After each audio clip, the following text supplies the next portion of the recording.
foi au Dieu d'amour, maître du temps et de l'histoire, Christ, lumière du monde, embrase l'univers de ta joie.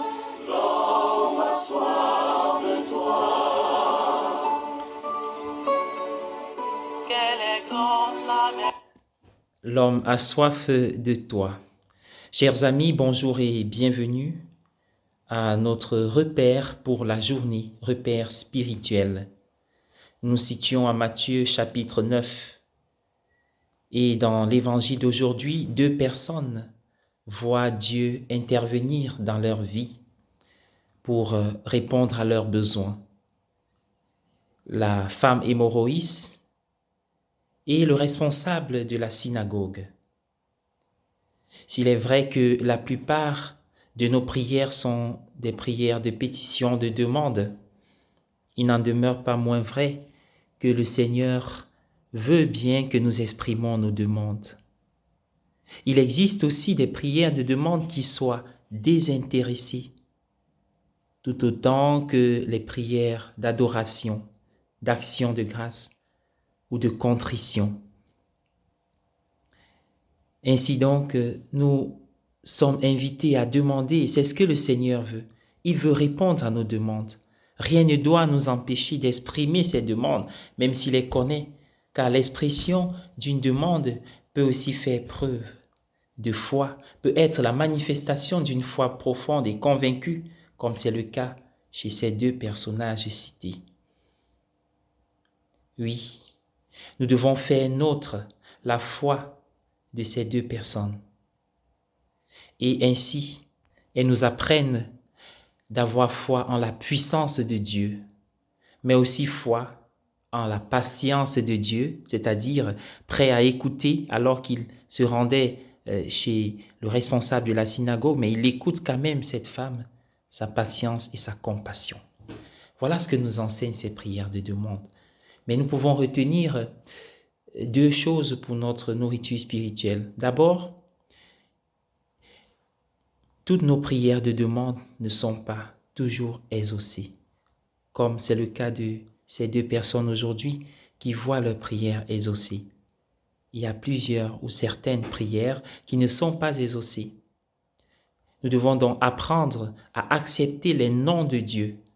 Dieu dit parfois non, et son nom s'accompagne peut-être d'une autre grâce. Et nous recevons souvent ce que nous n'avons pas demandé, d'où la merveille.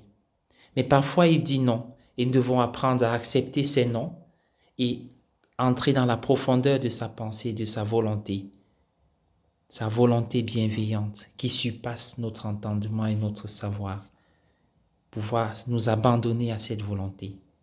Sinon nous courons le risque de commettre des actes et puis regretter quand nous voulons forcer la volonté de Dieu ou forcer pour obtenir ce que nous recherchons.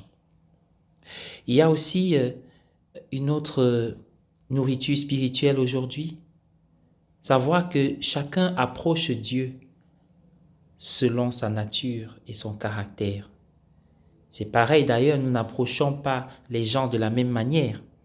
Voilà le responsable de la synagogue qui parle à Jésus de manière publique, haute et solennelle, avec conviction, tandis que la femme le fait de manière encore plus humble, mais je voudrais dire plutôt de manière privée. Mais les 2 ont la foi et Dieu répond à l'un comme à l'autre.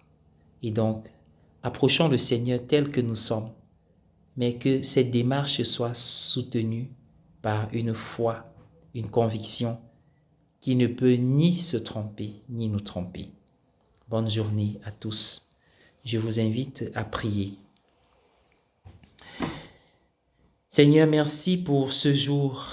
Merci pour la beauté de la nature. Merci pour le changement des saisons. Merci pour l'occasion que tu donnes à certains d'aller en vacances. Merci aussi pour le courage que tu donnes de supporter les difficultés causées par les crises qui traversent notre temps. Mais Seigneur, donne-nous aujourd'hui d'apprendre à établir l'équilibre dans notre vie. L'équilibre, c'est passer du temps avec toi, autant que possible, pouvoir tout partager avec toi, nos secrets, nos fardeaux, nos joies et nos peines, que nous ne puissions pas tout le temps te donner le reste de notre temps, un semblant de temps simplement pour te dire que tu comptes ou alors te donner le résidu. Nous voulons te donner l'essentiel de notre temps, le quotidien de notre vie, l'instant de notre existence. Te dire que tu comptes pour nous tout le temps, en tout temps. Établir avec toi une relation continuelle et vraie. Nous laisser submerger par ton amour qui se renouvelle au quotidien. Seigneur, nous te prions pour ceux qui n'ont pas le temps de prier. Pour ceux à qui nous parlons de la prière, de Dieu, de ton amour, du bien, sans pouvoir trouver les mots. Inspire-nous, accueille-nous et guide-nous. Bénis-nous, toi le vivant. Au nom du Père et du Fils et du Saint-Esprit. Amen.